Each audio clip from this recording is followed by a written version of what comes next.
Welcome back to Crime Besties to another really big episode today. It's a big one today. I know, but I have enjoyed researching it. So Me too. And, yeah. It's a fascinating case in so many aspects. And Definitely. yeah, we were just talking before we hit record that both of us have more notes than we've probably had in a long time for an episode, so strap in. Yeah. I feel like this is one that I didn't know about when it happened, which weirdly enough, I feel like I must have been living under a rock again. Sometimes that happens.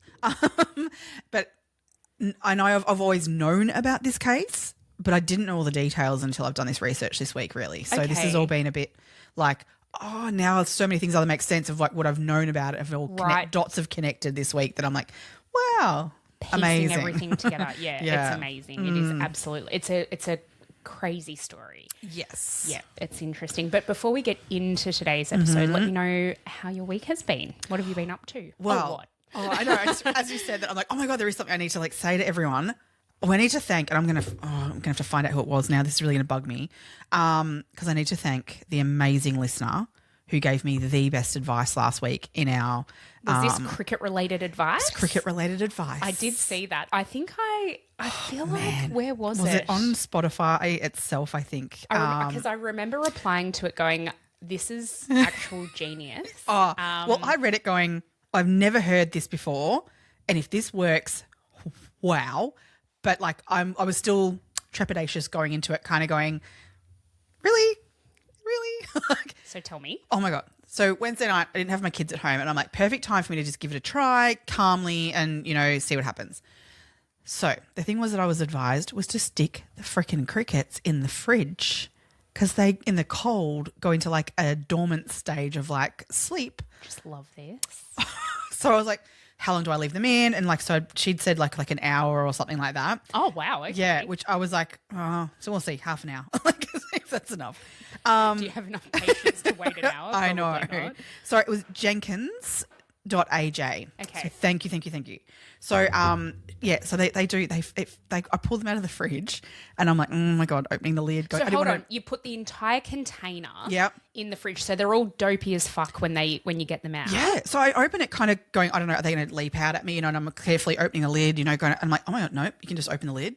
And they all look dead. Like it's so weird. They're like laying there. Am I going to have to go and get more crickets now? I know. A few of them are like, the legs are kind of twitching. And so I'm like, okay, so they're not dead. But I was able to just like pluck them out with my tweezer things and the tongs that you use and like pluck them out into the other container and shake that and give it a bit of a whip around to get the dust on them. And then I just sat the container for like 5-10 minutes and they all started waking up and like jumping back around, which I then just let them loose in the enclosure. And that's amazing. My boys watched me do it last night. I said to them, you watch me do this tonight and then it is all on you. Yeah, you can do this now. And you won't be picking crickets out of your lounge room for the next however long marsh frogs live for. How long do marsh frogs live? I don't know. I feel like a long time. Especially when they're really well cared for. Yeah. Well, I said to the boys last night, this has actually made me like the frogs more. Like I can actually deal with them now because it was always the crickets. I said that to Mason because Mason's so obsessed with frogs. They are life to him. Mm-hmm. And so when he said to me that's what he wanted for his birthday, the only real thing that was really making me hesitate was the fact that fucking dealing with crickets. But this has actually made it, okay, this is fine. A non-issue. Yeah. Oh, thank you, Jenkins. Thank you, Jenkins. Oh my God. I know they were blown away last night, the boys. They just found it the best thing ever. That's so good. Yeah, so thank you. Put him in the fridge.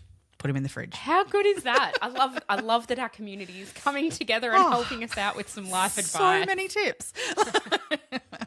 But no, she saved my sanity, I swear to God, because I was so sick. I was actually getting the itches like throughout the day, kind of going, I feel like there's crickets on me. Oh. It was bad. So thank you. It's like when you hear about like people having lice or fleas or something and it just makes you itchy and you're like, oh.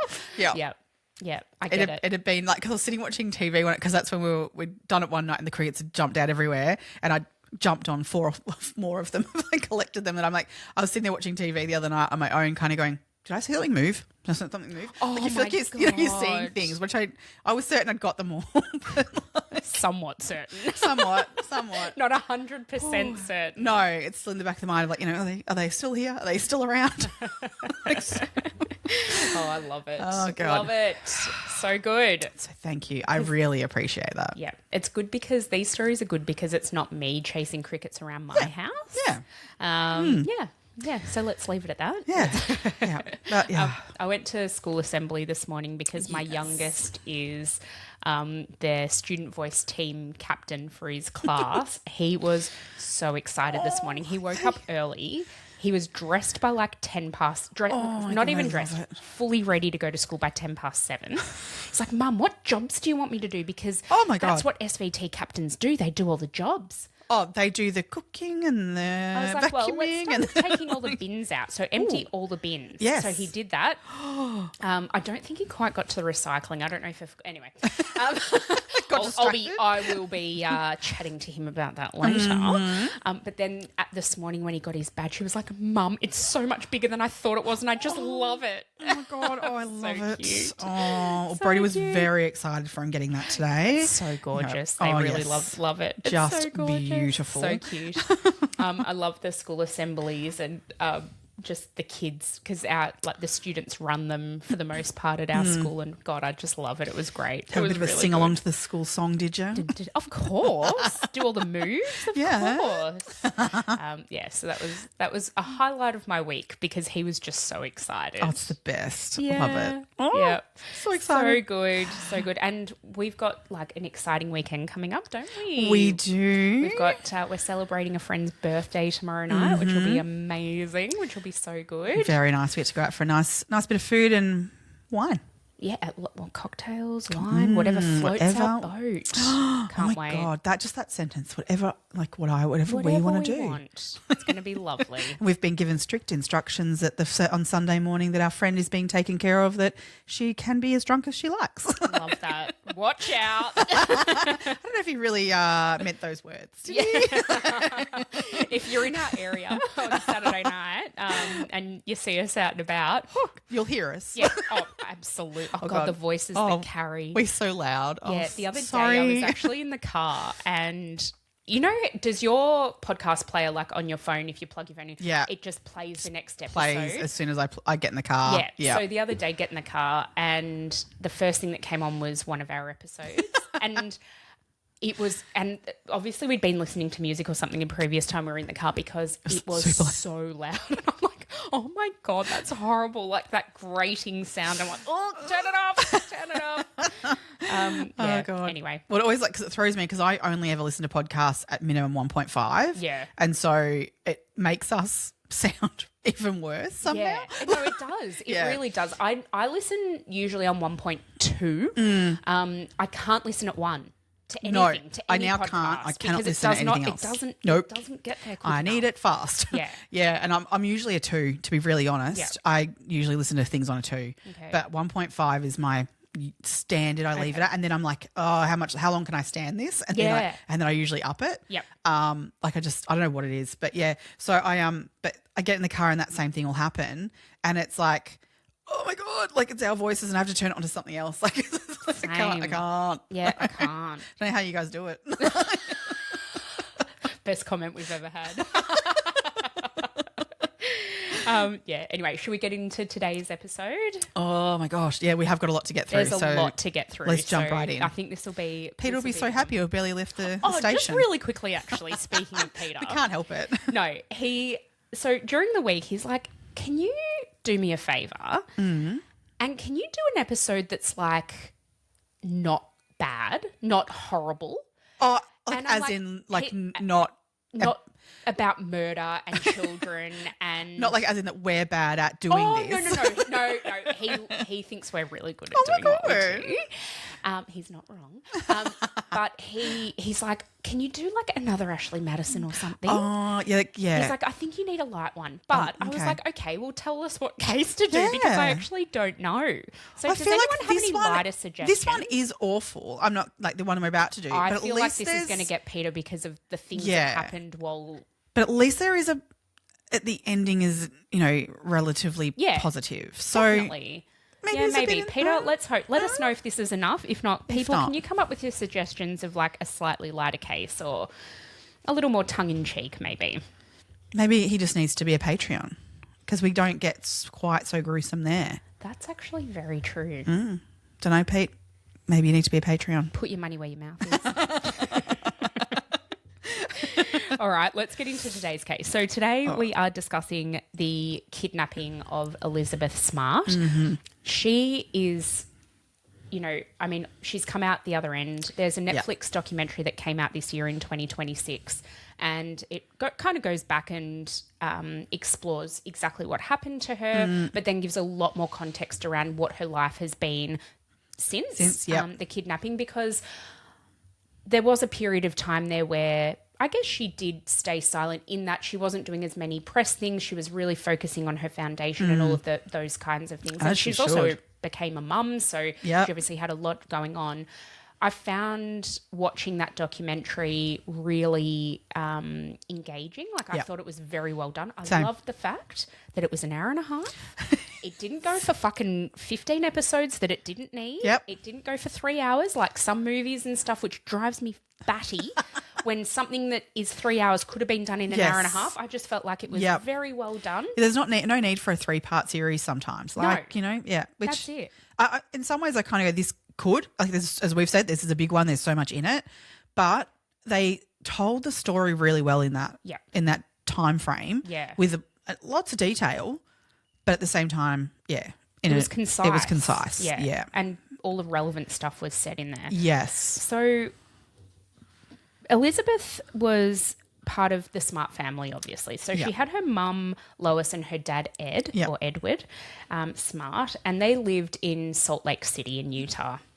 Now, we've spoken about Salt Lake City a lot on this podcast because we bloody love the Real Housewives of Salt Lake City and Secret Lives of Mormon Wives. But also just Salt Lake City. I am intrigued by Salt Lake City for so many reasons. Yeah. Utah probably in general, I guess, maybe. But it's just so picturesque and beautiful. It's and beautiful. The life, I don't know. It's incredibly affluent. Yes. I think there are parts of Salt Lake City that are slightly less so, but in general, it's a very affluent area. Yeah. More than 50% of people who live in Salt Lake City are members of the Church of Latter-day Saints, so they're Mormons.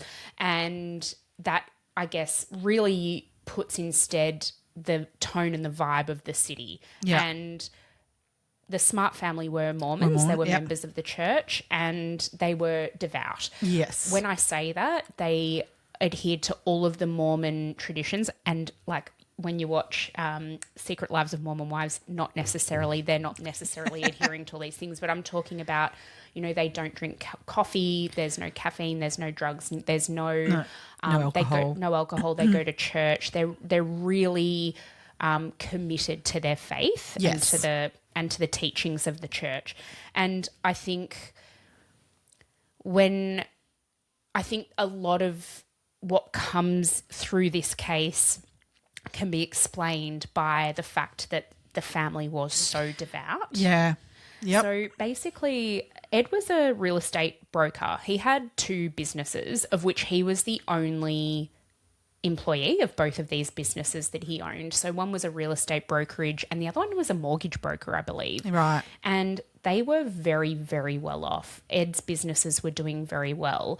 However, he had made a very poor real estate investment and he'd lost a significant amount of money about a year before Elizabeth was kidnapped. Yeah. And what that meant was that the family they weren't destitute by any stretch of the imagination, but they did decide to sell their house in order to repay some of that debt, and also because, Lois says she actually wanted a much simpler life. The house they lived in was a 7-bedroom. Absolutely. Huge. It had a racquetball court inside. Indoor racquetball court. Oh, I didn't realise that. Yeah. Wow. Like, I'm telling you, massive, massive home. And it's beautiful. Like, they had 5 kids, but 6. Didn't they? 5. She was, No, shit. They had Charles, Andrew, William, Edward, and then Mary, Katherine, and Elizabeth. Oh, okay. Yeah. So they had 6 kids, 4 boys and 2 girls. Oh gosh, yeah. Okay, I know. Maybe she was one, and maybe she had 5 siblings. That's more. Yeah, I'm like, yep. That's maybe what if. Yeah. So basically, and Lois was a stay-at-home mum and did everything that needed to be done with her 6 children. Yeah, yeah. She was a really, really dedicated mum. Sorry, I was talking about the real estate investment. So Lois says that she also wanted to downsize because the house was really huge. It was a lot to maintain, and they actually wanted to move to a cabin in the woods somewhere. When I say cabin, I think it was very nice. Yeah, right. But it was a much simpler way to live, I think. Yeah, and okay. Their kids were growing up, and I think they just wanted a little more like close family time. Okay. And that was sort of the impetus for them to get their house ready to be put on the market. Right. So Ed and Lois were hiring contractors. They would hire people. This was something that was fairly common, I believe, but there was a spot that you could go to where people who were kind of looking for work, I'm thinking of it as a 1990s Airtasker, but not online. Not online, You know, people wanting work for the day would go to this particular street or particular spot, and anyone who needed a job would go and be like, hey, I'll pay you $40 today if you come and rake up all my leaves and, I don't know, do whatever needed to be done around the house. Yes. And so at that they had done that. Ed and Lois had actually done that where they did it like a lot. That was something they were charitable people in that way, I guess, in that they preferred to give someone a leg up, and give someone a bit of a job like that rather than go and find someone who's got plenty of work on already or Yeah, and I mean, I guess that plays into their faith as well. That they wanted to help other people. That's right.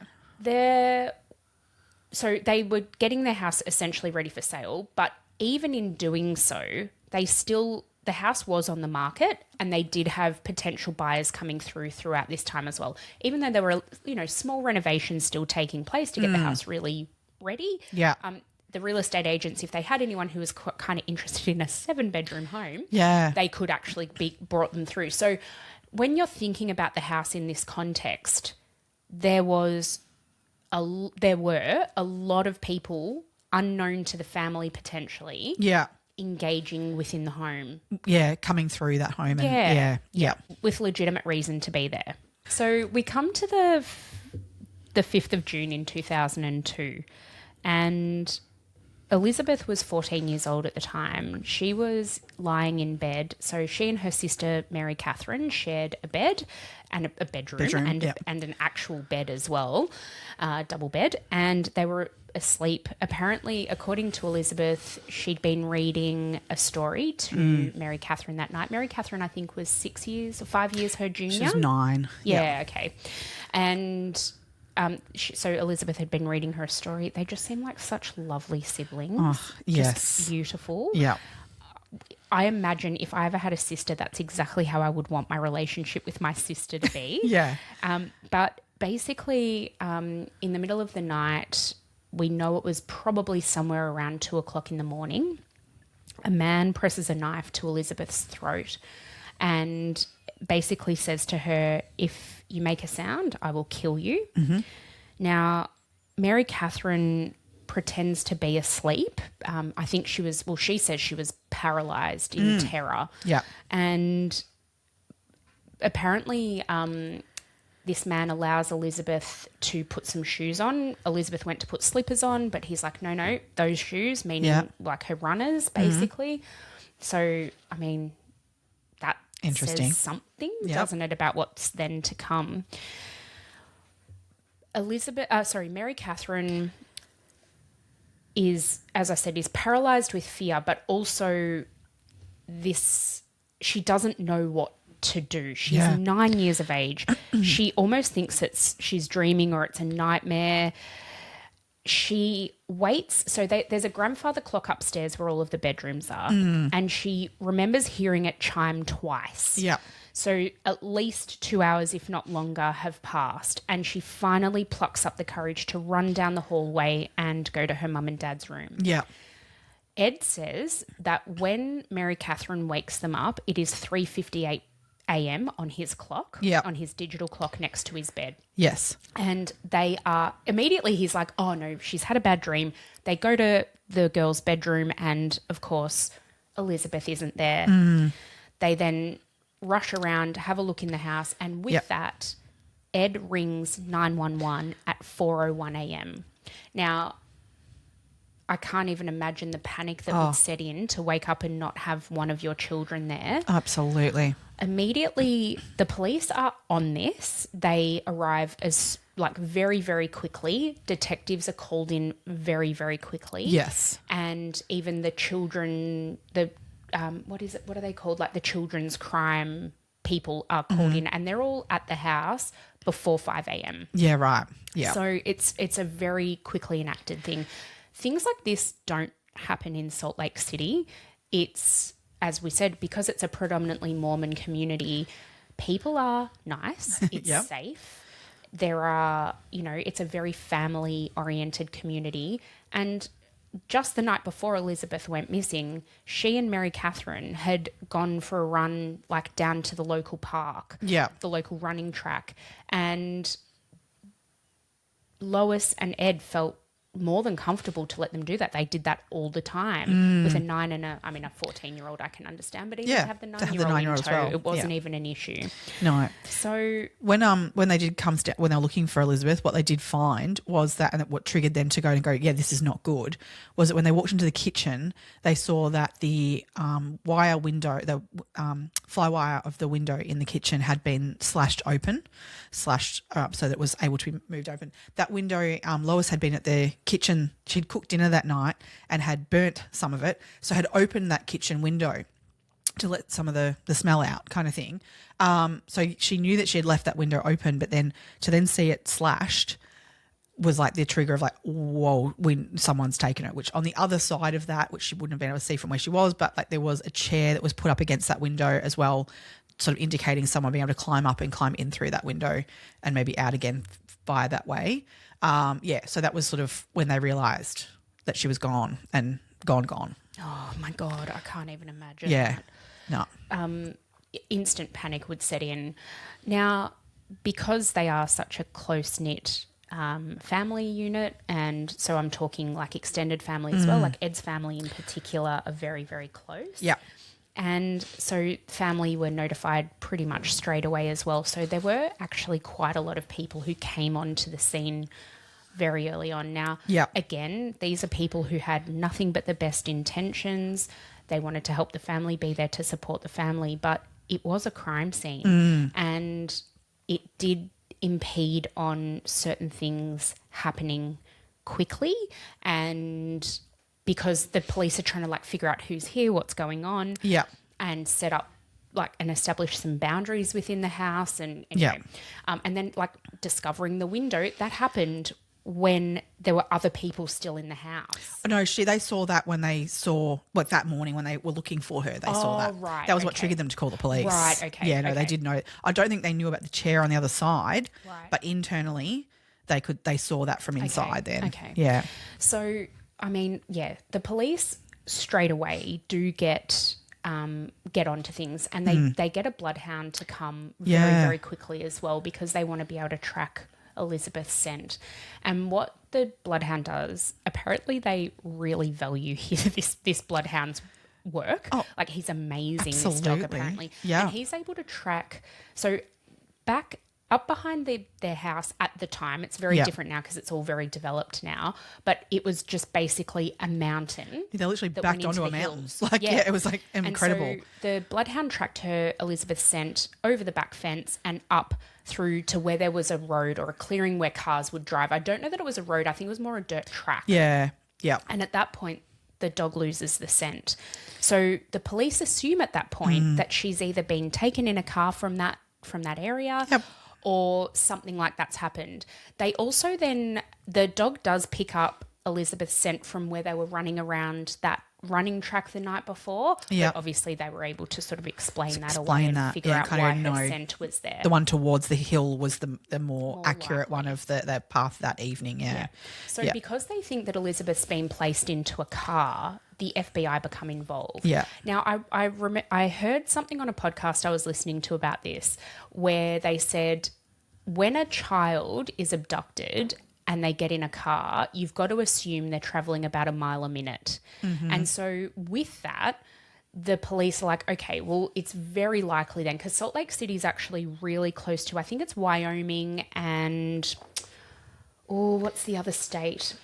But not far, like by car, less than an hour away to Illinois, I think it is, to two different states. So the police, the FBI are called in because the police are like, very likely she's been taken over across state lines. Yeah.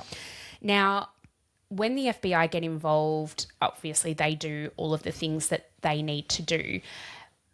But there's a police officer in Salt Lake City who kind of takes it more upon himself to then look more locally and to really focus his energy on seeing what's actually happened close to home. Yes. And with that, they get helicopters, they're heat-seeking radars. Yeah. They get aeroplanes in the air. Apparently by this stage, so this is now into the early hours of the morning. I think this was about 4 hours after she was reported missing.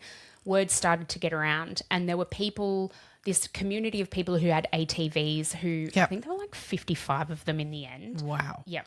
Who convened and were going along these mountain tracks to try and call out for her, see if they can find her. Now, Elizabeth reports that on that first day, she heard people calling out her name in the woods. Yeah.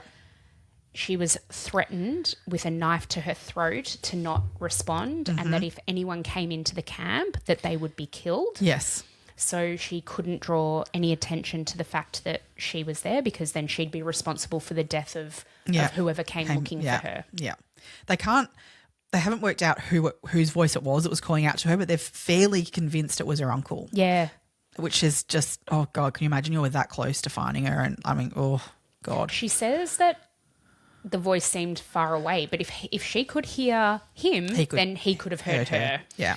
Oh, it's so close. But terrifying. I mean, absolutely so in all of this, you know, so far even in this of like the moments of like her sister and her in the house, or at that moment where you could call out to someone, but I can completely understand why you wouldn't, because that fear of what that person could do with that knife within a millisecond is absolutely enough to make sure that, you know, you're safer to not have called out, you know, like, so completely understand that. If an adult with a knife says to you don't do something, you don't do something. Yeah, absolutely. It's so hard to know, like in these moments of like, you know, what ifs of like if she had of either way, what would happen. But so many what ifs. So many what ifs with this, absolutely. But in that particular moment, I always take myself back to the thought of like, I think she did the right thing. I absolutely will back her. That little girl was amazing. Oh, she's amazing in this whole story. Yep. But in that little moment to not have screamed or whatever in protection of her sister and the rest of her family, you know, your instincts would kick into me to think that you would scream. But she had the forethought to go, no, don't. And I really think it was the right decision at the time, you know, in all of this, because I think the outcome could have been way worse. I think it would have changed the outcome. Definitely. I think you're absolutely right. Yeah. And maybe not for the better. Like, yeah. That's exactly right. Oh, it's just absolutely. You can't imagine as an adult going through that, let alone as a 9-year-old little girl. And this is the thing. So obviously we get to this point in there, like, so the police have got to start thinking out who could do this. And one of, so obviously you've got to start internally first, you know, that who would want to do this, that could it be someone who's known to Elizabeth? So the family are coming out to the media and like obviously putting out pleas to the community, you know, to look for Elizabeth. So I guess on that perspective, they're doing all the right things, that, you know, no one's like glaringly obviously that's the person who's done this because they're hiding away or have disappeared. There's no one glaringly obvious to that point. But they do look at obviously her father, you know, did he, you know, is this a cover-up of a murder and all those sorts of things? They were able to clear him relatively. It took days, but they did do that. He ended up, I believe it was, so Elizabeth was kidnapped at, say, he found out at 4 a.m. Yeah. I believe by that night at about 9 p.m, his father actually, so Ed's father, took him to hospital because he was beside himself. Yes. And had him committed. Yep.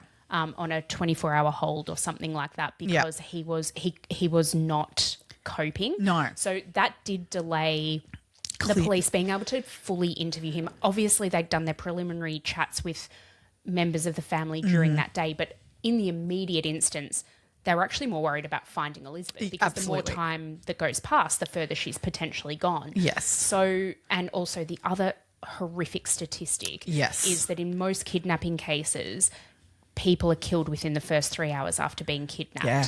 So they obviously had that on their mind as well. There was an absolute sense of urgency. When, the day had unfolded and still everyone's looking for Elizabeth, obviously then they're like, right, we need to start from the middle and start from the centre, work our way out. Yeah. Who's the first person? Of course it's Ed. Of course it has to be. It has to be her dad. And then her uncles, and then, going out from there. But I found it really interesting, like when they looked at, because they actually ended up doing like polygraphs on the uncles, and one of them in particular failed it.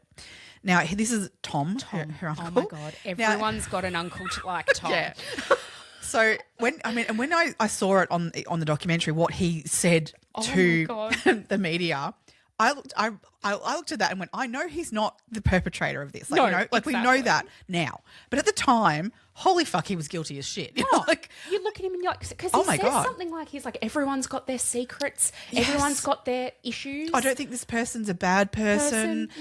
Everyone just really loves Elizabeth because, she's so beautiful. Yes. And like, it was so many things that you were like, dude. Apparently at the end of that interview, his wife said to him, you fucked the family. Yeah.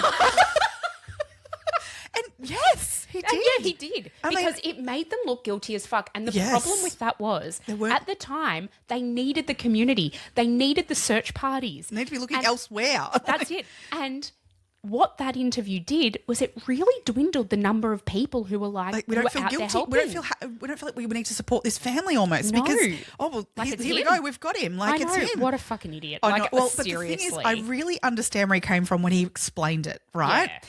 And I feel for him desperately now. Now I feel like I need to take my little judgy hat off of like a couple of different cases as well.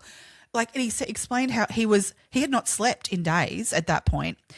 So then taking a polygraph at that point, he loved Elizabeth. He was his niece, who's so special to him, which, we can all, I'm sure, have got nieces and children that we love as our own, that aren't necessarily our own child, kind of thing, that you like feeling for everyone and yourself and your love for that child. How desperate would you feel and how exhausted you would be with no sleep, worrying about all of this? He was not in a good way when they polygraphed him, let alone speaking to the media. And when you see him now, and you go, right, you can string a sentence together that is not an absolute shit show, you kind of go, that is not who you are at the core. But so he's just spoken off the cuff and really fucked it. The thing is, though, I think as well that members of Salt Lake City community thought as well, because he was actually very active in the church and very well known in the church. So he worked for the Latter-day Saints newspaper. He was a reporter. He was really well known. He was on TV. He was, he was in everything. He wrote opinion pieces about things. He was really well regarded. He actually was very well regarded by the community. Yes. And so there was an expectation of what he could do in front of the media. And then, I think that's almost why the family almost chose him to be a bit of a spokesperson, because he was used to it. And he was the one who fronted the media a lot. Yeah. He got a lot of stories out about Elizabeth. He's the one who really, he gave all the photos to people he knew so that they'd be published everywhere and on the news that night and all of that stuff. Like, he did a lot of positive things. Yes. But then this one interview just completely undid all of it. Oh, God. And also, you watch it and you're like, just shut the fuck up. Oh, I know. Just shut up. Stop talking. Stop. Absolutely. Anyway, can you imagine his wife at the time? Like going, what the hell is he saying? Shush. The other Uncle Dave, I think his name is John? Dave. I think there is a John and a Dave. Well? So because I think Ed had 3 brothers. They're Mormon families. There's lots big of families. siblings. Well, actually, just speaking of big families, about a week before Elizabeth disappeared, Lois's father had passed away and they'd had his funeral. Yes. Well, yeah, that's why she burnt the dinner. That's right. Yeah. And and apparently the grandfather, so Elizabeth's grandfather, Lois's father, had 51 grandchildren. And I'm not talking great-grandchildren, just first grandchildren. Wow, that's a lot of grandkids. So that just goes to show how many kids he had and how many kids they had. Whoa, how do you even keep track of that as a grandparent? You couldn't. No. Now, you're not buying each one of them a Christmas gift? Oh, God, no. You'd have to do KK for sure. Elizabeth and her sister Mary Catherine were prolific harp players. They played the harp, the beautiful, absolutely amazing, gorgeous. And they actually played at their grandfather's funeral like the day before, and played his favourite song, which was apparently Silent Night. Aww. Now, I think, again, this sort of plays into the type of person that Elizabeth was. She was very dedicated to her music and very dedicated to her faith. And being able to do that for a grandfather, I think, was a really big thing. Absolutely. So we're still searching. We're still trying to find some suspects. The next suspect that they look at then is Recy, yeah? Recy. Yeah. Oh, okay. Let's get to Recy. So he is an interesting character. Richard Recy. The reason he gets looked at is because they basically look at all these contractors that have been through the house over that period, this sort of recent period of time. And I believe there was like 60 on their list of people they needed to look at. There were. So this was not only contractors and people who'd been through the house to view it, but this was also other people that Elizabeth had known interactions with. Yes. So there were a few people from the harp school she attended. She was also a member of some community club, so there were men that were being investigated from that respect as well, because very early on the police determined that there was likely a sexual motive to this crime. And also, though, someone that knew the layout of the house. Yes. Because of the fact that they knew to move through the kitchen and where her bedroom would be and to move out through that. They do say that they don't know how long the perpetrator had been in the house for. Yes. So it's possible that they happened to stumble upon, Elizabeth's room. They do believe it was targeted. So they're sort of gathering a picture of what they think they're looking for at this point. Absolutely. So they have this list and they narrow it down of basically looking first at those people who have got prior convictions. Yep. And so a person that really comes to the forefront of that is Richard Recy. Now, the reason that being is that he does have prior convictions. And when they do go and have a chat with him, they do find in his possession some jewellery that belonged to Lois. So they immediately are able to arrest him because of that alone and bring him in for questioning further in terms of Elizabeth. Do you know what he had of Lois's? What was the jewellery? He had jewellery. Which, yes. Okay, I don't know specifically what jewellery, but he'd also stolen her golf clubs. Oh, wow. God. I'm like, oh, interesting. Did they not notice that and then report it as stolen? Like what? I never really got that information. I don't believe so, but there was an issue with payment with him. Yeah, that's right. That's right. There was a bit of that. Was one of the other reasons he came to the top of the list. Was there was a bit of conflict between him and with Ed around payments. So basically, what Recy alleges is that he'd done however many hours of work. Ed had agreed him to pay X amount, and he didn't pay him. Yeah. That full amount or something. And then Ed had actually also offered him a car. They had an old Jeep. That's right. That he offered as partial payment. What I sort of gather from all of this is that Ed had a bit of a cash flow problem at this point. That's what I was, yes. So he was trying to figure out how to pay him. And so my guess is that the motivation for him stealing that shit was for payment. Yeah, okay. Yeah, that's okay. Anyway, sorry, keep going. Yeah. So they pull him in for questioning on this, obviously, and it's a pretty intense interview. You can see a lot of it, and they really do go at him, and he stands by he really does. To me, he avoids the questions a little and doesn't answer them directly, which does not do him any favors. He denies having anything to do with Elizabeth's abduction, but at the same time, he actually never answers that directly. I find it frustrating, the interview, and I think that's why the cop gets so agitated with him as well, that he's really not getting the responses. I think the response he wants is, yeah, I kidnapped her and this is where she is. But he's not even getting a response that's definitive from him. He's basically like, I don't know how to word it, that he just avoids answering directly. Yeah, he doesn't directly answer any questions. No. The police also seize his car, so this white Jeep that had been given to him, and I believe it was only like a week or two before Elizabeth's kidnapping, and it had over 1,000 miles more than what it had on it when Ed had given it to him. Yes, and he won't explain it. He won't explain it. That the police are like, where have you been? What's 1,000 miles away? In which direction did you drive these 500 miles? Because of course the police are putting together with that, going, okay, where's he taken Elizabeth? Where's he dumped her body? Yeah. That's what they're thinking. Exactly, and which is fair. But he doesn't give them anything. No. Which, if he had just said, oh, look, I've got a girlfriend in Wyoming, Idaho, I've driven, I've driven there and driven there 3 times in the last 4 days. Yeah. Would have solved the problem, kind of thing. But he wouldn't answer it, and that's where it became an issue. Yeah. But the weird thing with this one is that they put him in a holding cell or in jail because he is arrested for the jewelry and for the golf clubs. So he is in jail. Whilst there, though, he unfortunately suffers a heart attack, brain aneurysm. Aneurysm. And, it's awful because he experiences that and they rush him to hospital. The cops are like, we don't have any answers yet from this guy. We haven't cleared him. We need to keep him alive. Just before this, though, they did administer a polygraph to him. Yes. And he did not pass the polygraph. Yeah. Now, there were certain questions that, yes, but it wasn't because he failed by it showing that he was being deceptive. It failed because he didn't fucking answer the questions. Yeah. Yes. That was if he just directly answered, maybe he'd have a little bit more of an answer at that point. For sure. But no. So he gets rushed to hospital. The cops are definitely like going, we need to keep him alive, do whatever you can, keep him alive. We need answers from this guy. But unfortunately, he passes away. So the police at this point are like, holy shit, like this is the worst thing could happen because we don't know anything about Elizabeth. They're still assuming in some ways that he is the perpetrator. They said somewhere in an interview I heard with one of the cops that he said, we were 99.9% sure this was our guy. Yeah. Yep.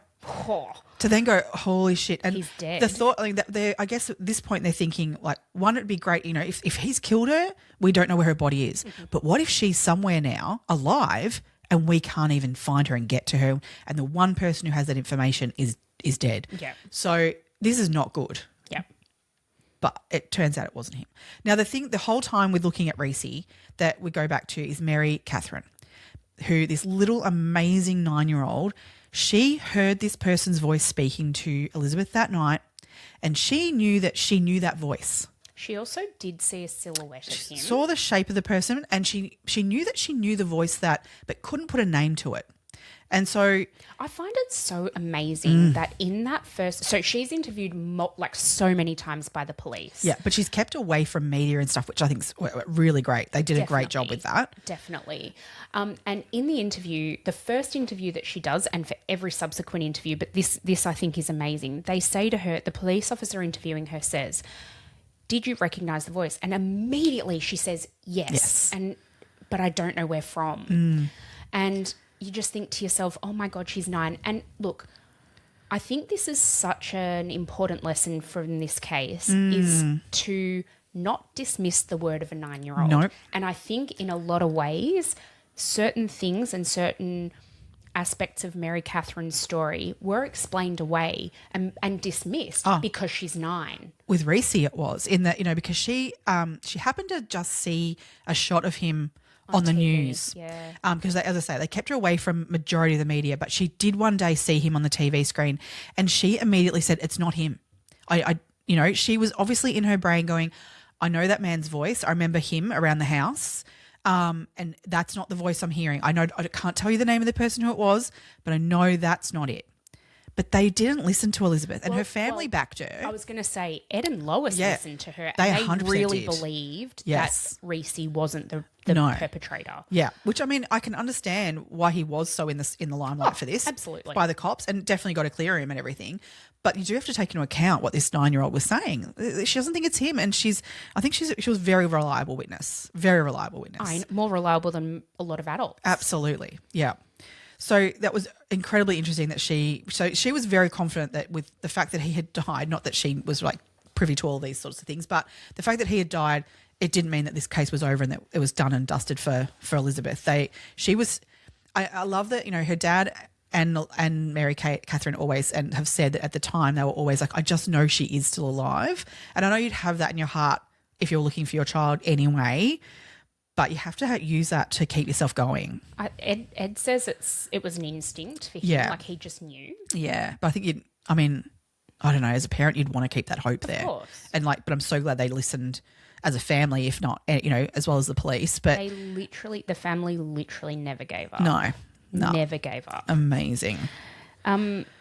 A couple of just other things of note when Mary Katherine was interviewed, she described that the man also had a small black gun as well as the knife, and that he was carrying a duffel bag, like a tan-coloured duffel bag over his shoulder.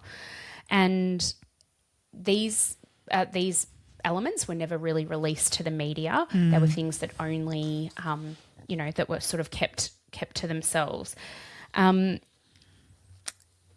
She also described that there was like a metallic kind of sound, and what the police think that was possibly when Elizabeth and the perpetrator were climbing back out the window. The chair that was next to the house that sort of allowed him to climb in and then potentially climb out if they ended up going out that way, which I believe they did, was metallic, and they think that was the sound of the chair hitting the house again. Yeah. So she remembered some really pertinent information for sure.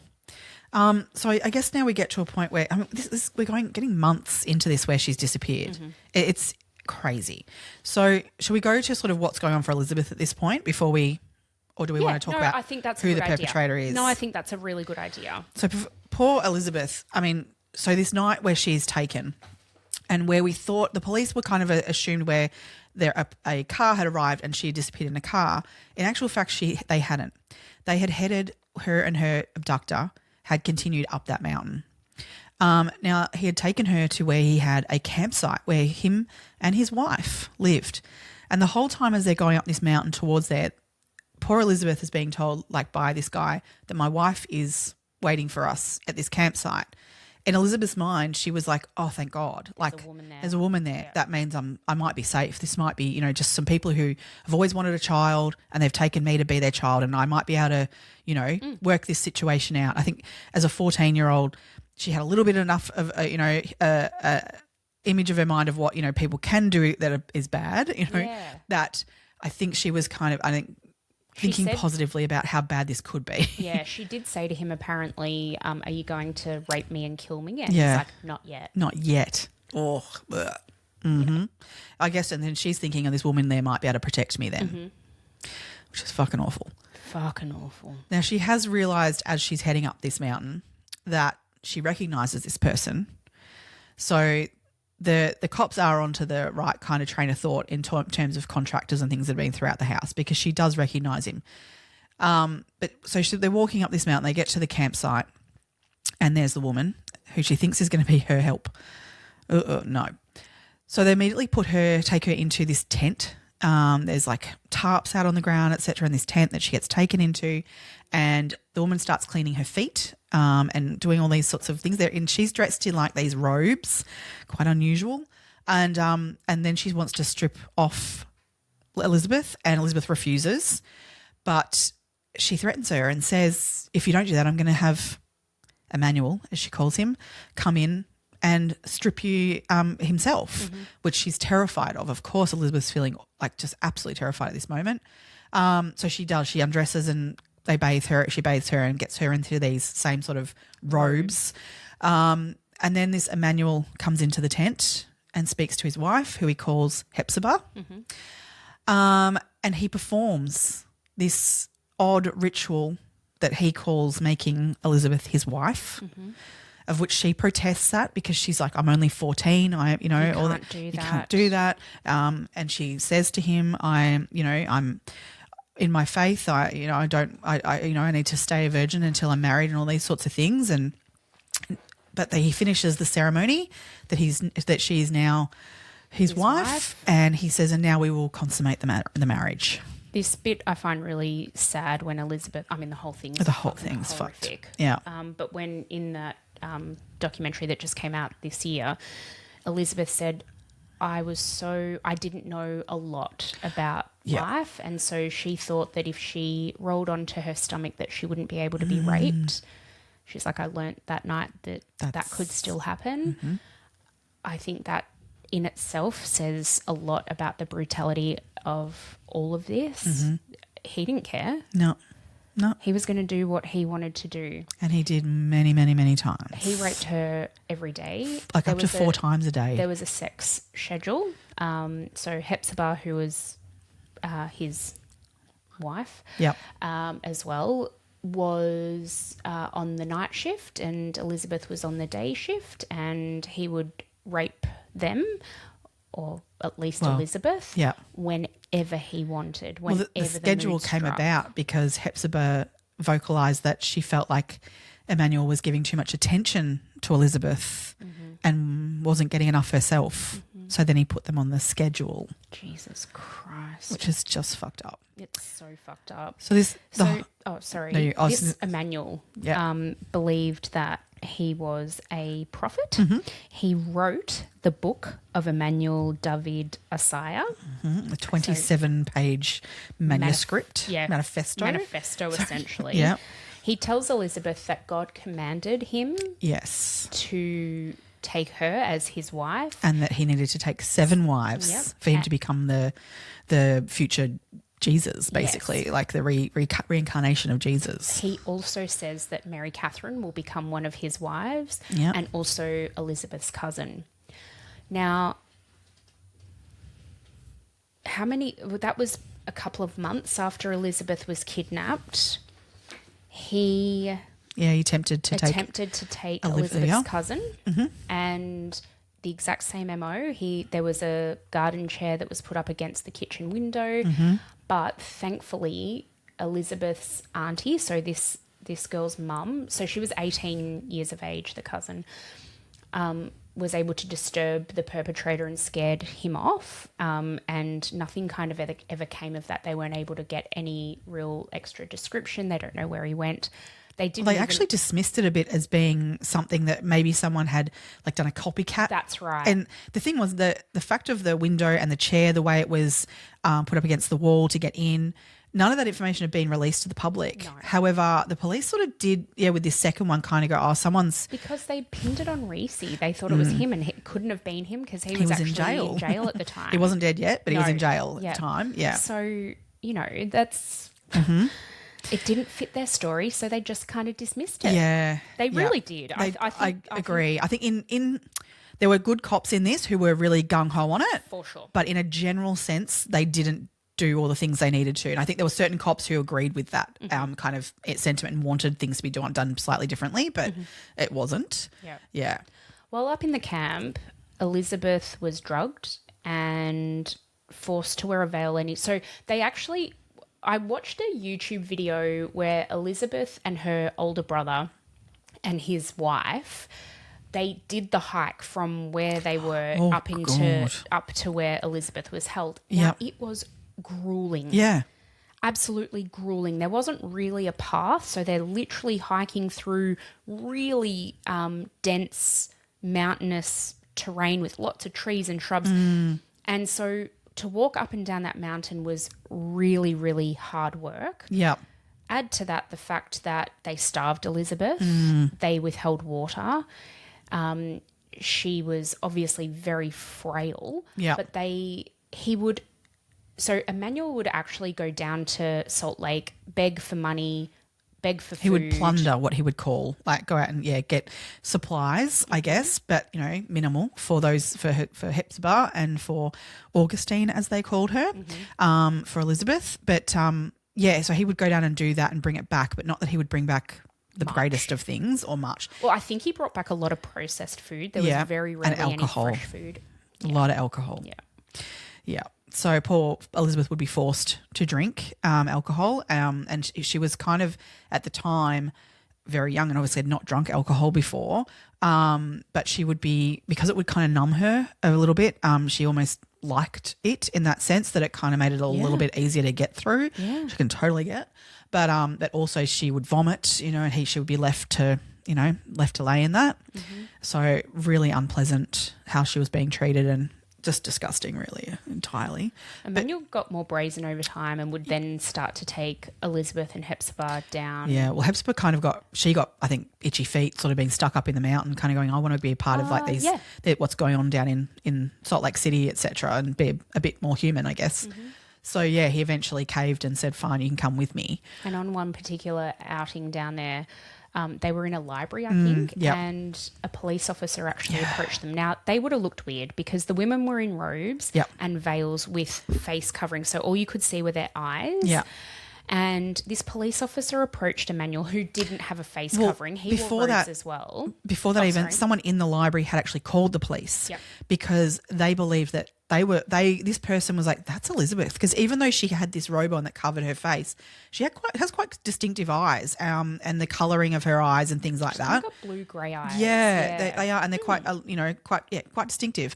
So somebody did call the police saying, I believe this could be Elizabeth Smart, because this is massive in Salt Lake City, this information of this girl who's gone missing. Yeah, there's billboards. It's on every newspaper still. Like, absolutely, it was it's really widespread. So this person calls, the cops rock up so they're actually like arriving to be like, we need to check this person out. We believe we've got indications that this could be Elizabeth Smart. The cop specifically says, are you Elizabeth Smart? To Elizabeth, to which she didn't respond. She was unable to respond. I mean, she's paralyzed by the manipulation of Emmanuel entirely. It's awful. And so she doesn't feel the confidence to be able to speak up at this moment. Emmanuel had actually gone to the bathroom. They approached them whilst it was just Hepzibah and Elizabeth at first. But as they started asking her this question, Emmanuel came over and intervened as well. And he did stop immediately and say, you can't lift her veil, because they did ask if they could see her face. You can't do that. It's against our religion, which I just find that as well. It's such a convenient in this moment, using that as his ploy to not give someone access to who she was. And I mean, God, I have such respect for people who want to cover their faces in religion, but this was kind of like, I don't know, there's got to be some way of being able to. I think, if you think of other religions that have face coverings, there's ways that if you needed to identify those people, you could. And when I say that, like another female, they could have taken her to a private place where no one else was around. Yeah. Have a female police officer lift her veil. Yeah. There's a respectful way to do that. Yes. I don't know, but it was just not. It was basically like they went, oh, okay, well, we can't lift her veil, so it's not her. Because the police officer who was there does say, I assume that if it was Elizabeth, she'd be like, yes, it's me, please help me. Yes, but PTSD, etc. does not, it doesn't work like that. Yeah. No, it doesn't. Yeah. And she said, Elizabeth says now, she said, unless I was 100% sure I was going to be able to get out of there safely, I wasn't going to do it. What if they, she lifted her veil and they went, oh, no, I don't think it is you, and send her away? Because she knew the consequences then of what she would have been, could have occurred. My God. She probably would have been killed. Yeah, so that playing in the back of her mind going, if you don't then take me away from this man, I am fucked. Like, it's awful, the actual manipulation and the threat over her as to why she wouldn't do that. I can fully grasp, but it's such a missed moment, unfortunately. It really scared the shit out of Emmanuel though. Yeah. And he decided that God wanted him to move them.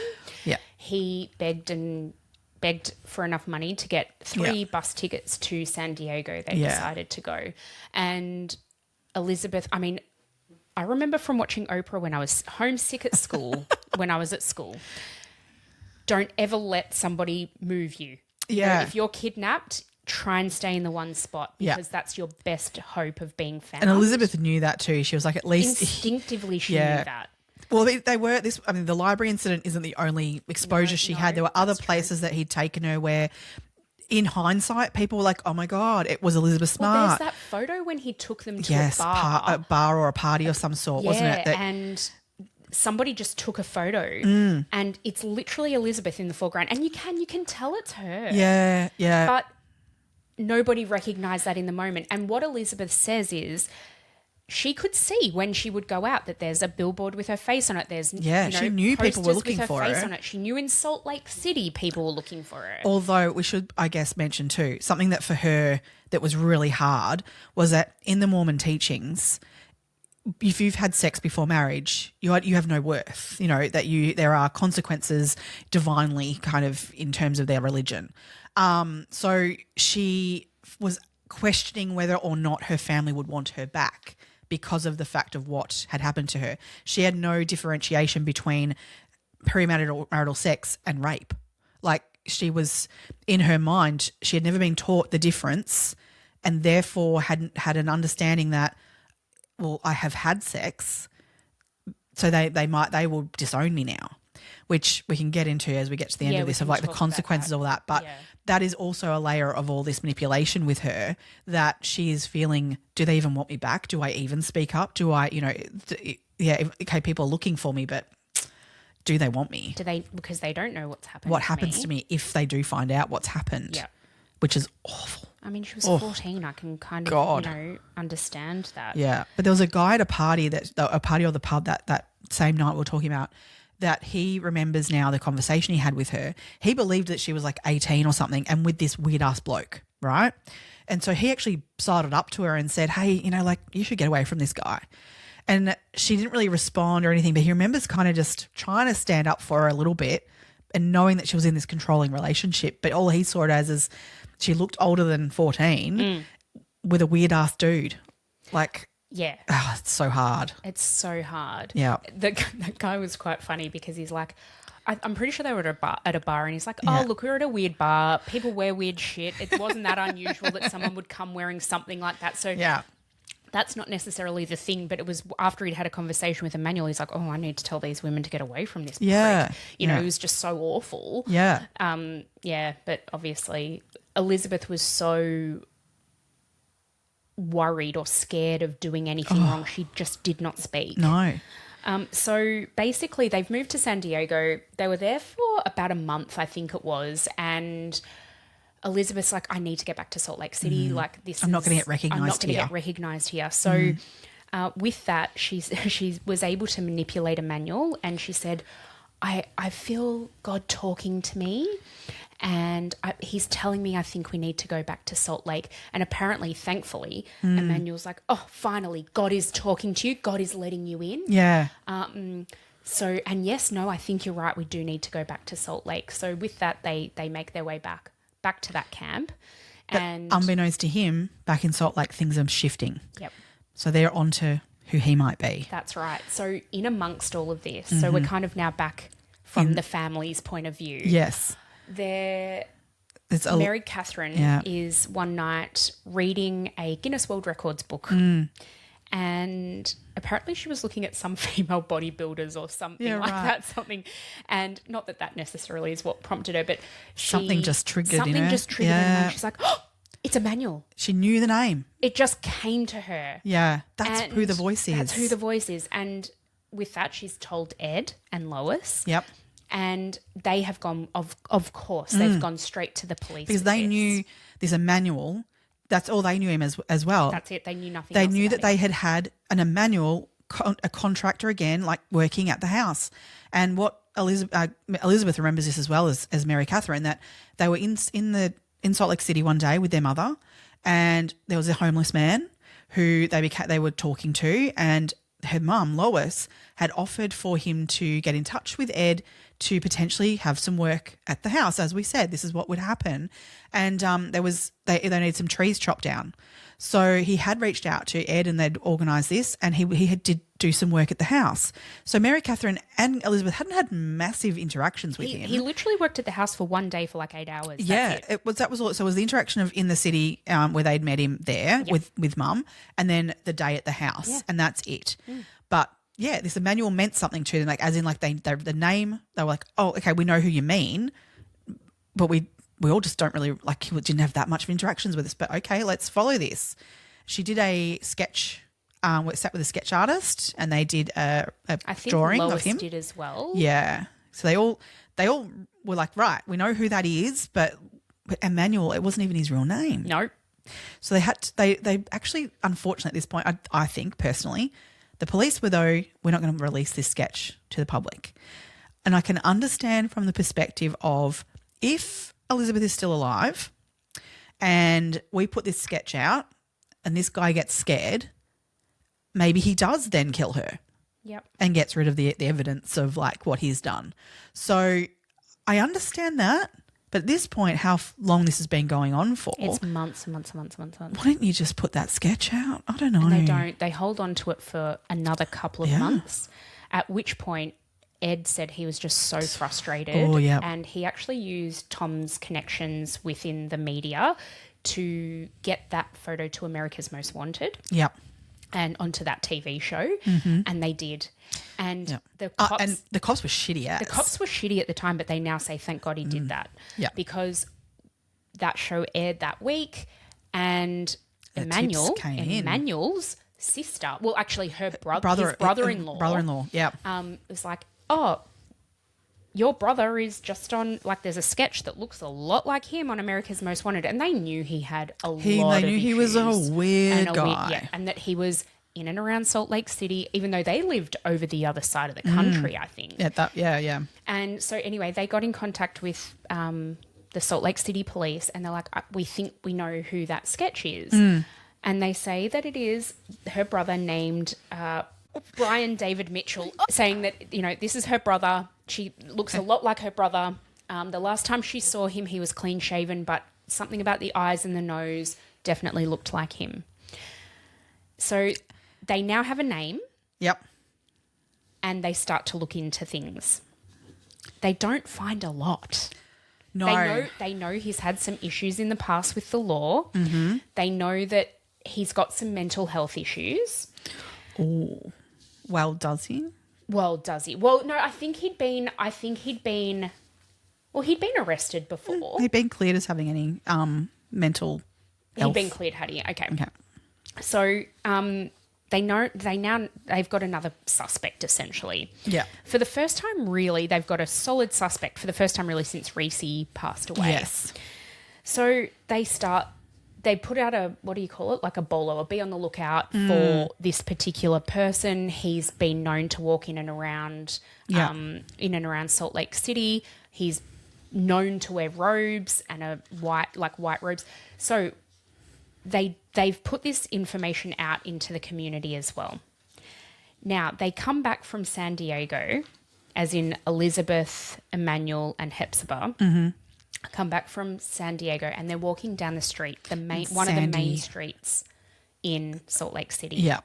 And these two people, in fact, I believe there were multiple people who called the police. Well, the thing was, they weren't in robes. Sorry, Elizabeth. They put her in this weird ass wig and glasses and stuff. So she did look. I mean, you can see photos of it. It was like a grey curly wig, and and then a headscarf over the top. Yeah, and these big glasses. She looked quite unusual. Like it would draw attention, like, because it didn't look right at all. Yeah. She looked like she was trying to not look like herself. Like, yeah, that's very fair. Yeah. So they definitely rocked up in this. They were all a little bit in camouflage, like, kind of thing. So they didn't look right. But yeah, so the police were called and said, people were like, that's that guy from that image, and there's two women with him.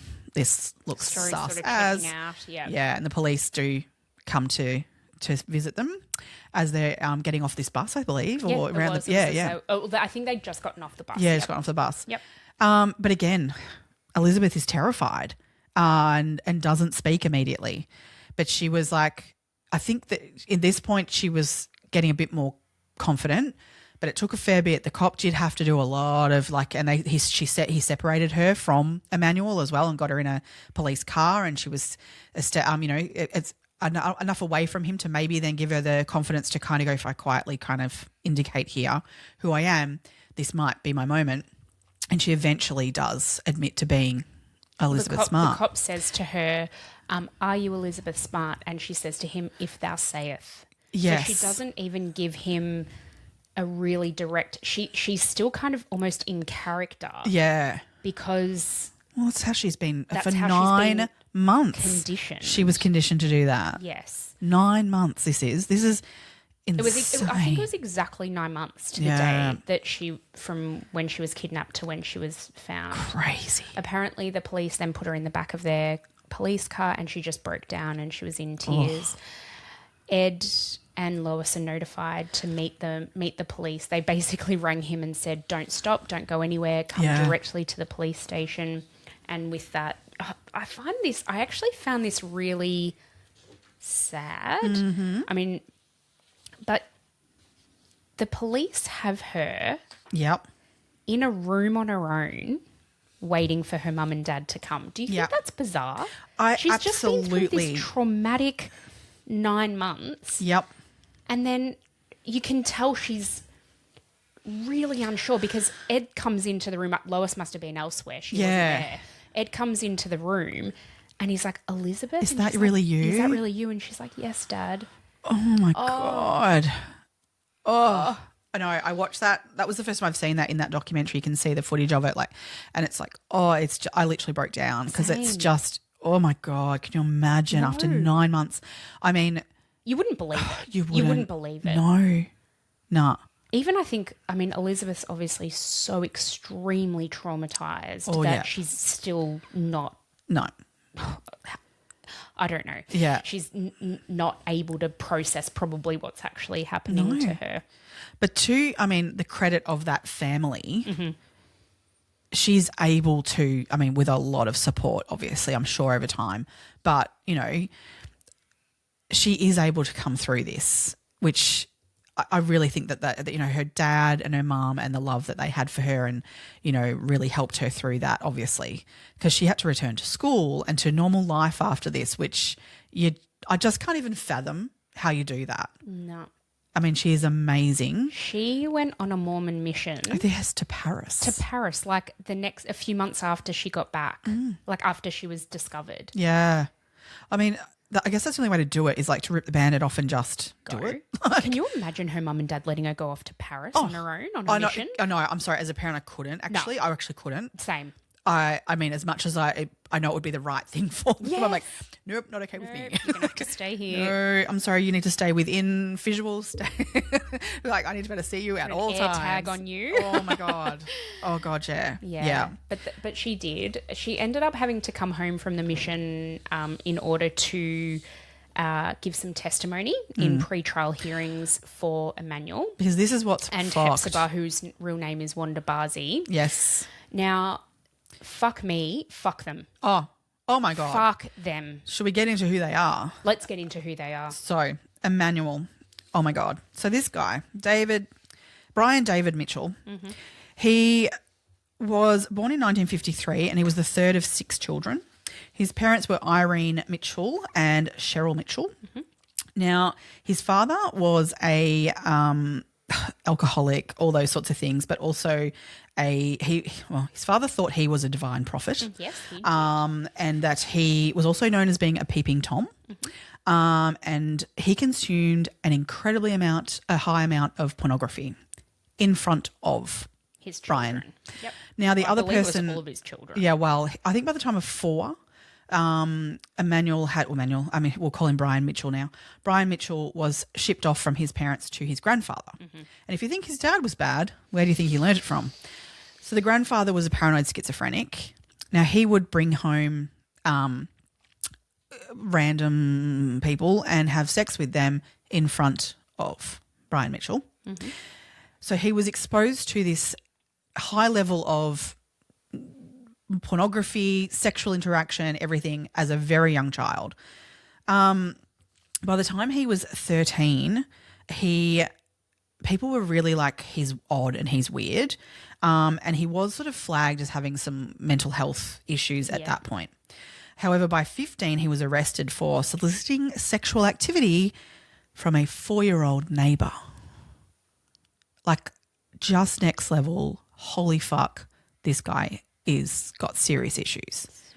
I mean, as we say, you know, like with most of these cases, there's always a start for this issue to become. And yes, there are other people at fault for creating him as who he became, absolutely. But as an adult, I was going to say there's something at the core of his being, though, that allowed that to happen, because his siblings are not all perpetrators of horrific crimes. This is it. So yeah, but it certainly stuck with him. Yes. So he married a woman by the name of Karen first. And he was only a teenager himself at the time when they were very young when they got married. And they had 2 children. Now, he was arrested for assaulting her in 1974, and they divorced in 1975. Okay. So that's wife number 1. Did he go to prison for that? No. They ended up with the divorce though. So they did not treat those children very well at all. No. They were very much a problem having these kids. It kind of stopped them from doing what they wanted to do. Like the pair of them. No, I'm not saying just him. It was both. They were both not great parents at all. But when it came to divorcing her, obviously he wanted to use them as pawns at that point, and he actually kidnapped them for 2 years, which is just insane. But anyway, he did keep those children with him though. I don't know how that came about, because then he married his second wife, Debbie. Debbie also already had, I think, a couple of children. 2, I think. Yeah. So then that gave them 4. But then they had 2 children together. Right. Yeah. Now, to keep that marriage going at one point, he figured that it was his 2 children that were the problem, and he put them out to foster care and got rid of them. It didn't save the marriage. Shock horror. He molested his own children in that marriage. So his actual biological children he molested. Not yes. his I believe he molested his stepchildren as well. But his also own biological children. Yeah. Yep. The wife, she found all these photos and things that he had taken of those incidents. So that was her "I'm out of here" moment, and left that marriage in 1984. At that point, sort of in his life, is when he sort of officially really gets evaluated for mental health issues. But he was legally found to not be mentally ill at that point. So that honestly blows my mind. It doesn't to me. To me, that says that what they're saying is that he's coherent in his choices. They're not saying that's right, what he did, that he's not. This is the thing. What mentally ill is and what being coherent and making those choices is 2 different things. Like I just can't come at the fact that somebody who doesn't have a mental illness would perpetrate these things knowingly and willingly. But that's where it's a psychopathic thing. That's right. Not a mental illness that is like treatable. Psychopathy is a mental illness. But it's not treatable, really. No, it's not treatable. And that's where I think that's the differentiation between okay. whether or not this is where whether or not he was able to stand trial for Elizabeth's kidnapping, etc., was like whether or not he was coherent enough to stand trial. Oh. And it came down to whether or not he was diagnosed as mentally ill. Right. And they were legally saying, no, he is sound of mind enough to stand trial. Yes. But so two things can be true in that he could have a mental illness and still be fit to stand trial, which that's what I think is the worry That's about. what I'm saying. It's he's not legally mentally ill where he can't be held accountable for his actions. Completely fair. There is a difference there in between of no, this guy's, the behaviour that he has maybe perpetrated is beyond his control due to mental illness. That's someone who needs different therapy to someone who's been coherent enough to make these choices within their mental illness or whatever. Absolutely. That they need to stand trial as any other human would. Yeah. Yeah. So that's important that in 1983 it was legally found that he is not mentally ill and to that degree. And he's able to make decisions coherently and stand enough. Trial. Yes. Yeah. So, but in this, he's sent to group therapy. And who does he meet in group therapy? I mean, I'm sorry, but you should never meet a partner in group therapy. No. Right? So in this group therapy, he meets Wanda Barsey, who in the future becomes Hepzibah.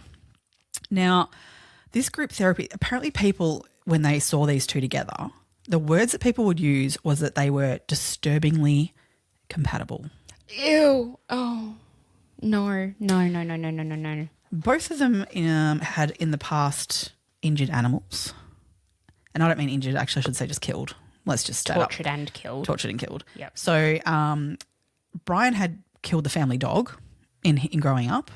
Hepzibah, or Wanda, I should call her now, she murdered the family's pet rabbit and then cooked it up and fed it to the family, which I could only come at a little bit more than the dog in that, yes, you can eat rabbit and people do that. I personally can't. Like, it's just not something. But that's your pet. Yeah, it's your pet, and that's the thing. It's like a farmer raising rabbits to be, slaughtered for food. Yeah. That's one thing. Yeah. It's another thing to have a family pet and cook the family pet and eat it. Yeah. Yeah. Yeah. Yeah. Okay. So they are just, the two of them should never have met. Let's be honest. I mean, but they did, and they got married. They also she had 6 children prior to meeting him. Mm-hmm. One of her daughters has come out publicly and said that Brian did molest her as a child.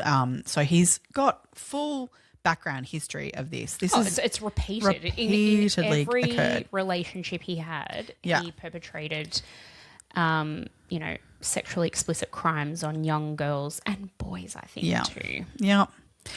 Oh, so, I mean, she came out publicly and said that she'd been molested, and that she believed that both her mum and Mitchell should be permanently in prison. Like, she just does not believe that they should ever get out. So, with the two of them together, this is where the radicalisation sort of occurred of the religious side of it. So the two of them became this, he wrote that book of Emmanuel, David Isaiah. Mm-hmm. And they would wear these white robes and they would preach these religious messages and just spout. It was all rubbish. Shit, like horse shit. Oh, totally. So, but weirdly enough, like, this is all we get into, like, where there was premeditation of what they were going to do to Elizabeth. Yes. Whether it was directly Elizabeth is when that became, I think that was really probably when he saw her when he was in the house. Same. But prior to all that, back in sort of earlier in 2001, they were with some friends of theirs, which just blows my mind that they had friends. But they had said to them, well, actually Wanda had said it to this guy, which Emmanuel Brian had gotten very annoyed with her for telling him this, that they had that God had spoken to them and that another wife was going to come to them or a child was going to come to them named Augustine. Mm-hmm. So she got quite, I think, a beating for that. Yep. But yeah, that then led to the kidnapping of Elizabeth. Who they then renamed Augustine. Which is just chilling.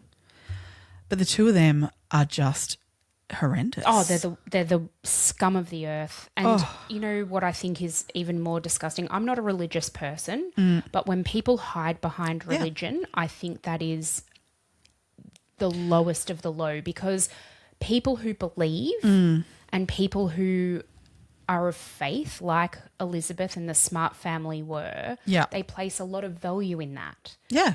And to hide for Emmanuel and Hepzibah, for Wanda and Brian to hide behind that and use that as their motivation to commit these horrific and horrendous acts is the ultimate cowardice. Totally. The ultimate cowards act, because they couldn't just go out and blatantly do it. They had to hide behind religion, and I think that's disgusting. Well, I believe that more so Brian than Wanda, absolutely. Brian used it as just a manipulation tool. For sure. It wasn't even something that he truly even believed. I don't think he believed for a second that any of that was real. I think he saw that his dad used religion in a manipulative way to get what he wanted, and he's just continued that on. I completely agree with that. I think he's just gone, oh, this is a way that I can get people to do what I want. Mm-hmm. And that he understood the LSD church. Yeah. And LDS. he understood LDS. LSD. No, that's maybe something else. He may have been on that too, though. Quite possibly. So I think he understood the LDS church and what that created in terms of particularly the young girls in that church, and how much more pliable they might be to manipulation. Fully agree with that. Because they are so innocent. And I mean, God, I'd love a world where we could all be that innocent to believe that, you would just, I believe girls could want more for this, but in the church it's, basically that girls would grow up and meet their person that is their love of their life, and they have children and everything is rainbows and sunshine. and I wish that was the world that we lived in, that's what rainbows and sunshines were all about kind of stuff, but it's not. And so you do need to educate children, at appropriate ages about more sinister things, unfortunately, to protect them, at an age-appropriate way, which they're not in the LDS church. They're kept very isolated from the reality of life. Yeah. And I think that played into what Brian could then use over Elizabeth. Definitely. And he just blatantly knew that. Yeah, he knew. I mean, I think a lot of people who know very limited things about the LDS church probably know that. You don't have to, know a lot to know that that's probably the case. Yeah. And I mean, even just the wholesome activities they did, like the fact that the girls played the harp and I know all of that sort of stuff. Like they stunningly gorgeous. They really were. Yeah. So experts who had looked at Mitchell and his personality basically decided that he was not psychotic, but in fact he was manipulative and sadistic. Mm-hmm. So he really, this is the thing, he was not mentally ill in that form of like not being coherent in what his decisions making were doing. He was very coherent in all of his decisions and very much in control of what he did and what he did to Elizabeth in all of this. Yeah. So the trial didn't happen until 2010. That's insane. The reason for that is Mitchell spent years, I guess, attempting a mental health defense so that he wouldn't actually then have to be imprisoned or actually have to withstand a trial. Yeah. He pretended to be insane, so much so he would sing loudly during all of the court hearings and disrupt. So somebody would start talking and he'd be spouting off his gospel or whatever. Yeah. It was complete manipulation. He was pretending that he was insane. He wasn't actually insane. US Marshals have said, so he was under the care within the court system of the US Marshals, and they say that as soon as the hearing was over, he'd just stop and he'd just walk out and be normal. He wouldn't have these outbursts anywhere else than when it was convenient for him in the courtroom. Yeah. And unfortunately, the judges kept postponing. There were multiple judges over this time too. I'm not even saying it was one person. No. Multiple judges over this time would postpone the hearings until he was determined to be mentally sound enough. He would have all these psychological So he was detained for this whole time, we should say, but just no conviction with it. He would have these psychological assessments. They'd be like, yes, he's fine to stand trial, and then they'd go to do a pre-trial hearing again and he'd do the same thing. Yeah. So it wasn't until 2010 until he was actually put to trial. They basically said, fuck it, you're going to trial. We're not delaying this any further. That's right. Elizabeth was 23 years old at the time of the trial, so that just gives you an idea of it was 9 years later. That's just crazy. Her testimony really dismantled his insanity defense because she was able to say all of the coherent things, the logical decisions he made while he had her, well, both of them had her. Yeah. And she was able to counter everything that the defense had. She was able to give a reason. She was like, and give examples. And she was so good on the stand. She was amazing. She is so strong. Yep. She's such a strong woman. Yep. In December of 2010, he was found guilty and sentenced to life in prison without the possibility of parole. Thank fuck. Oh, God, yeah.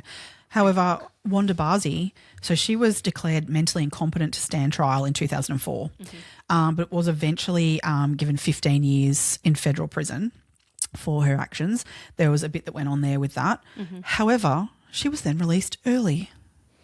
So in 2008, she was medicated and things with antipsychotics, but was released out into the public. Yep. Now, the family did I can't believe this, that at that time she was actually only she pled guilty, I should say, in 2010 as well to Olivia Wright's abduction. Yeah. So she got a little bit for that. But because she assisted in getting Emmanuel for his case as well, that's where she got a little bit lesser on certain things. I think she was eventually released for good in 2018. Yeah, 2018. Yes, sorry, she was. So that the 2010 conviction was the 15 years. Yeah. So the 4 years she spent from 2004 to 2008 was the incompetence to stand trial and medicated, etc. Yep. But then 2010, but it was only for Olivia, who the cousin. It was not for Elizabeth at all. Right. So so she got 15 years for that, but which that only turned into 8. which is just fucked up. It was released, and like only recently two things have come up about her. Yeah. So in 2025, in May, she's 79 years of age at the moment, now 80 this year. She was arrested because when she was released, she was actually she's got to be marked as a sexual offender. So with that, she can't go anywhere near parks and things. But she was arrested at home for visiting Liberty Park, Sugar House Park, and one other, I think, in Salt Lake City. Mm-hmm. But as a sex offender, she can't be in the presence of children, and therefore she can't be in these spaces. Her explanation for being there was that she was commanded by the Lord to visit the parks and feed the ducks. Mm-hmm. I don't believe that for a fucking second, Wanda. But yeah, she's free at the moment, but on pre-trial release subject to what goes on there with that. Yeah. So it'd be interesting to see what happens if she spends any more time. But she should never have been released. No. I honestly think that's just unbelievably gross. Yeah. But it's so inadequate for her actions in this, because she did the same as Emmanuel. She did participate as well in the sexual assaults of Elizabeth. She enabled all of his other behaviours as well. She should be held accountable. She could have at any point gone to someone and said, "Oh my God, this is what my husband's just done." As the adult in that situation, she could have spoken up to. Police officer came in the library when Emmanuel was in the toilet. She could have also turned and said, "Yes, we're both in this situation. We need to get away from him." But no, she was fully complicit. Completely. She did divorce him from jail. I think in 2004 that happened. But still, yeah. So you still did the shit you did. Absolutely. Yeah. Just awful. Horrible. No. Where's Elizabeth today? Yes. So she's a mother of 3. She got married to a really lovely LDS man. She has 3 children. I think she's got 2 daughters and a son. Yeah. She's a global child safety advocate and the founder of the Elizabeth Smart Foundation. So the Elizabeth Smart Foundation includes abuse prevention, education, and also survivor support, child safety legislation. And they actually launched this thing called Smart Defense. Now, this is an online, or you can do it face-to-face, I think, in Salt Lake, but an online self-defense course that basically teaches young girls and young children how to defend yourself against a potential kidnapping or a sexual perpetrator. Yeah. The difference between, like, you know, rape and consensual sex. Yeah, she's an advocate big time for that now, in terms of that she felt like she was unprepared in that sense to know. I found her really interesting. She calls this like the chewed up gum metaphor, and I've seen her, she's spoken about this. I actually think she wrote about this a little bit in her book as well. Yeah. She says that she didn't try to escape in public and part of it was this religious shame that you were talking about. And she said one of her teachers when she was younger, she went to a youth group. Yeah. And this teacher of this youth group said that basically that if you're like a stick of gum, once you're chewed up, nobody's going to want you. Oh. Fucking hell. Yep. And if you're clean and in your packet, then somebody's going to want you. Oh. And so that was the thing that she thought about when coming back, I guess, you know, the thought of coming back into society. She's like, well, I'm just like a piece of chewed up gum. Oh, that's so awful. Yeah, it's horrific. God. It's absolutely horrific. This is the thing. Like, I mean, yeah, you want to shelter kids and stuff from these things, but they need to have an understanding of the difference between what's right and what's wrong in these situations to protect themselves. Well, that's part of what she wants to do with her advocacy work, and thank goodness she's doing that. Oh God, she did not do this. There should be no guilt on her, and I think she's now in a place where she knows that. Yeah, but every victim should know that. Yes. The other thing I just wanted to point out was I think how traumatized to this day Mary Katherine is. Yeah, I think. You watch her on that documentary and you're like, oh, my God, this is still so raw for you. Yeah. You haven't – this is not your fault. She saved her sister. She is the epitome in my mind of a hero. I could not agree with you more, but she doesn't see it that way. No. And I look at her and I think, you still look like a little girl, whereas I think Elizabeth has definitely she's grown into herself. And she's grown through this experience, whereas I can still see Mary Katherine hasn't. No. I feel for her so deeply. Yeah. She is an incredible woman. She was an incredible 9-year-old girl. Oh, yeah. I'm so sorry that happened to her and that she had to go through all of those things. And I think sometimes she's a forgotten victim in all of this. Absolutely. And I think that's where, like, we focus on Elizabeth in this, and as we should as the victim and all these sorts of things. But, I mean, Mary Katherine was a victim as well in that room on that night. She experienced trauma, the fact of losing her sister who she idolised, the thought of losing her forever, but she has to focus on the fact that she got her back. Yeah. And that's why I said at the beginning of this that, as much as this story has got awful, awful parts of it, and there are awful, awful people in this, at the ultimate end of this is what is the best you can get out of this that could ever happen. And it happened because of Mary Katherine. Yep. If she did not remember Emmanuel's name, if she did not, they could have just dropped this with Recy. Yeah. Without her sticking to her truth and going, that's not the voice. I know it was a different voice. It's going to come to me. It's going to come to me. Yeah. And she did. She did such an amazing job. The police almost did do that. They almost did, when Recy died, it was kind of like, well, there goes that. Basically. And so the fact that she was able to be so sure of it as a 9-year-old.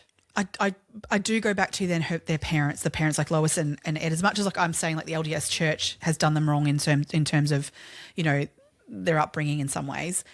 I think the parents were obviously raised their kids so right and backed Mary Katherine as well and supported her to get through this, to stick to her guns and know what she knew was right and like didn't just follow the line of the police and dismiss their daughter either.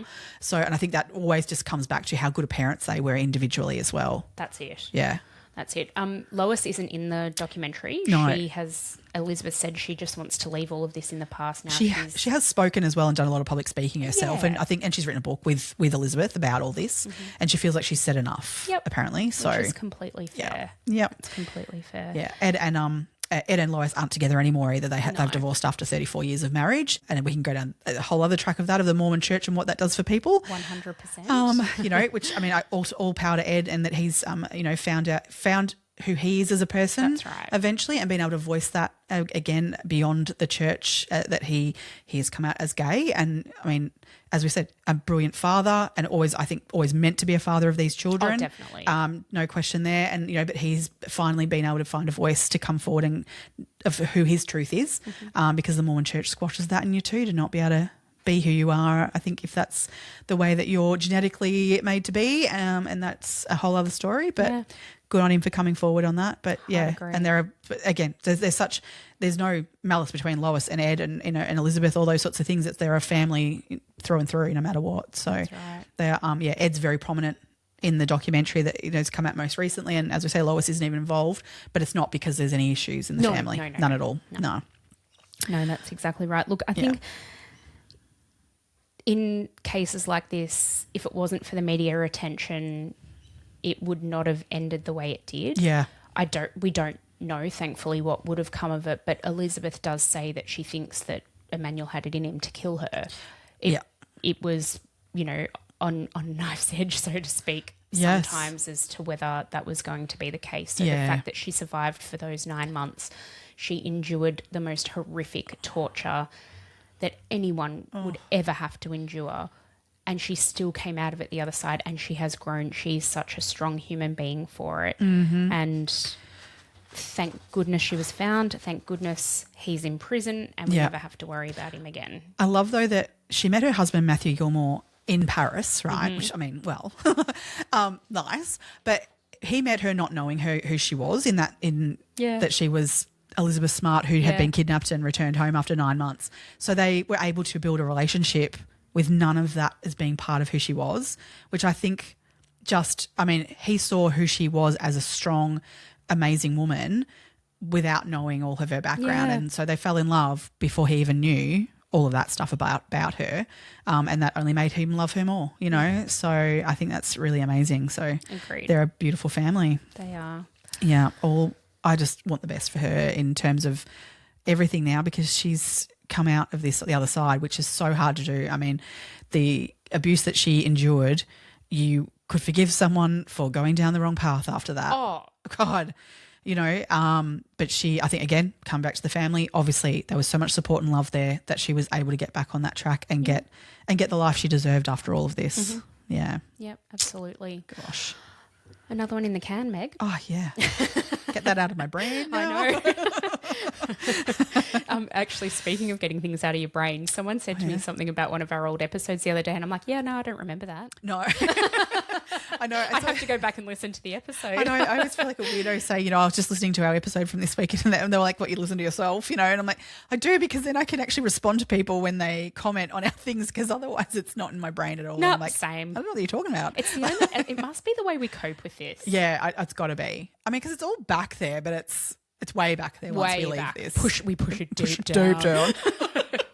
Anyway, thank you for joining us for another episode, everyone. Should we just say next week we are going to be talking about the case of Carly Ryan, which is we're coming back to Australia for this one. So really interesting case. That's it. Yeah. Not a hell of a lot of media on that one, but we will we'll bring it to you next week, and it will be interesting. Excellent. All right. Thanks for joining us, everyone. Stay curious, crime besties. Bye.